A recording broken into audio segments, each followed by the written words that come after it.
Opera Essence, 100% freshly squeezed opera juice, is an opera a colori podcast, giving you everything you need to know to help you enjoy the world's finest operas. In this episode, we explore the plot of Nabucco by Giuseppe Verdi. First part, Jerusalem.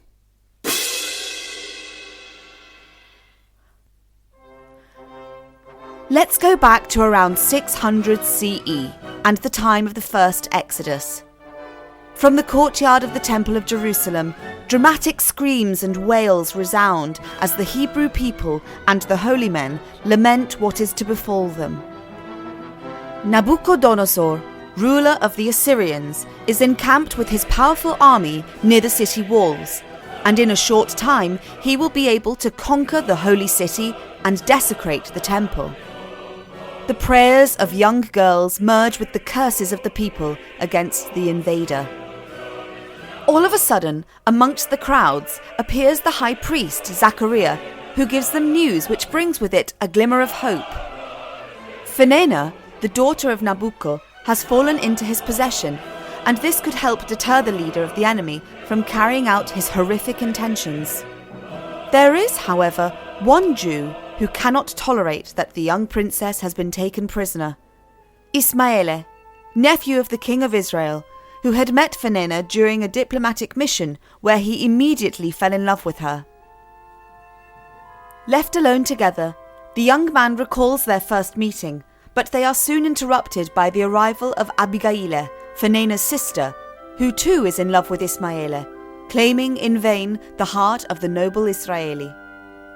Heard from nearby, the frenetic cries of the people announce the imminent arrival of Nabucco. Alas, the Israeli warriors have offered a human shield to arrest the ferocious and bloodthirsty Assyrian army.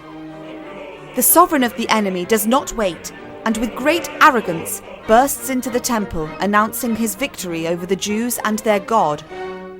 At that moment, Zachariah drags Fenena in front of Nabucco and threatens to kill her if he does not desist from carrying out his sacrilegious act. However, Ismaele lashes out at the priest and frees his beloved Fenena, who takes refuge in her father's arms. Now nothing can curb the wrath of Nabucco, who immediately orders his soldiers to ransack and burn the temple, while the terrified Jewish people curse Ismaele, rejected by the people and traitor to his brothers.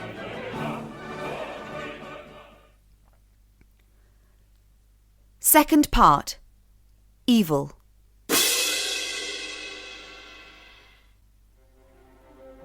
Within the rooms of the Palace of Jerusalem, Abigail is in turmoil. She has just discovered a document which attests to her being the illegitimate daughter of Nabucco. The Babylonian king, who is away leading his armies into battle, has nominated Fenena as ruler. Abigail is furious. Having already stolen Ismaele from her, her sister is now about to take away her power from her too. The high priest of Bel enters to tell her that Fenena is freeing the Jews and urges her to regain power.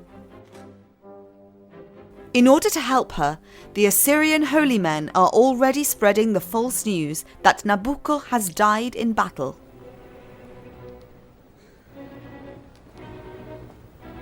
In the meantime, Ismaele meets with the Levites, who reiterate their imprecations towards him, and they encourage him to leave the city when they are interrupted by Zachariah and Fenena in tow. The priest reveals that the Babylonian princess has decided to become a Jew.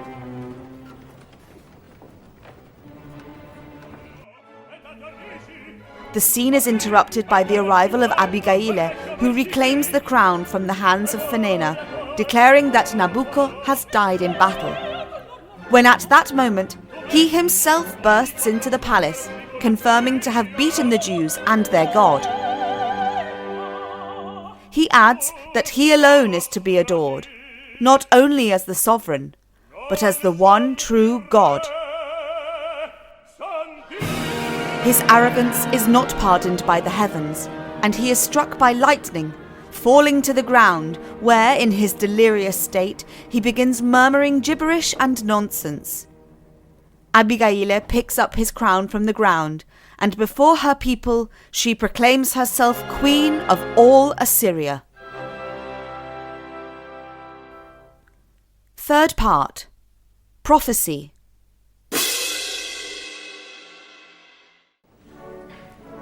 In the palace rooms, Abigail receives homage from her subjects, while the great high priest of Bel invites her to condemn the rebel Hebrews to death. Nabucco enters, overcome by his delirium, even through his attempts to hide his condition. Abigail encircles him, forcing him to sign the death sentence for the entire population of Israel. He soon realizes that amongst the condemned is his daughter, Phinehas, so he immediately begs Abigail to save her life. She refuses to comply with her father's request for mercy, and to demonstrate her power, she takes out a document which attests to her origins as a slave and tears it into pieces under the gaze of the now powerless king. In the meantime, the Hebrews gathered on the banks of the river Euphrates recall the Patria Bella e Perduta, their beautiful and lost homeland. However, the words of Zechariah shake them all from their sadness and nostalgia. The holy man prophesies that shortly misfortune will overwhelm the Babylonians and the people of Judah will find new life. Fourth part. The Fallen Idol.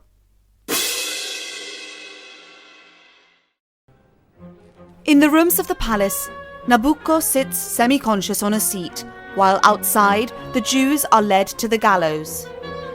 The ruler, still in a state of mental confusion, mistakes the shouts and the noise for the noises of a battle.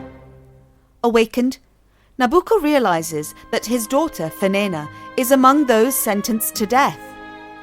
Seized by desperation, the man tries to leave the rooms, but realizes he is a prisoner. At that point, Nabucco, in despair, turns to Yahweh, asks forgiveness for his outrage, and promises to convert. The answer comes immediately. The doors open wide, and Abdallah, together with the Babylonian warriors who remained faithful to Nabucco, gives the sovereign a sword and urges him to intervene in defense of the Jews. Meanwhile, within the courtyard of the temple, in the presence of Zechariah and the people, Phinehas, convinced that she is close to death, says her last prayer. However, Nabucco interrupts the execution by announcing that Abigail, aware of having lost her power, has decided to poison herself. Everyone intones a great chorus of prayer towards the immense Yehovah. Finally, the dying Abigail also enters the temple, and with a faint voice recognizes the power of the God of the Jews, from whom she asks forgiveness, and blesses the wedding between Ismaele and Phinehas. Now you're familiar with the storyline, why don't you listen to our 5 Fun Facts podcast to find out more interesting features surrounding this opera? And now, the house lights are dimmed, it's time to enjoy the show. Opera Essence, 100% freshly squeezed opera juice, is an opera a colori production. This episode was written by Tommaso Quanilli, produced by Selena Bellomi and Ivo Rizzi, and presented by Felicity Murphy. Follow us on our social media pages at Opera a Colori.